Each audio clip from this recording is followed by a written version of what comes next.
ورد الآن غاز البوتان يقتل 3 أطفال في رحامنا. لفظ 3 أطفال من أسرة واحدة يوم الأحد بمدينة ابن جرير أنفاسهم الأخيرة اختناقا جراء تسرب الغاز البوتان المنبعث من سخان الماء أثناء استحمامهم، فيما نجا الوالدين.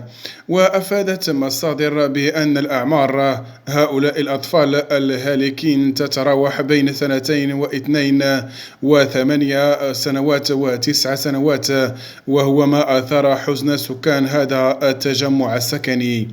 وأضافت مصادر ذاتها أن الأب والأم نقلا على وجه السرعة للمستعجلات المستشفى الإقليمي بمدينة بن قرير ليضعهما طاقم طبي تحت العناية المركزة.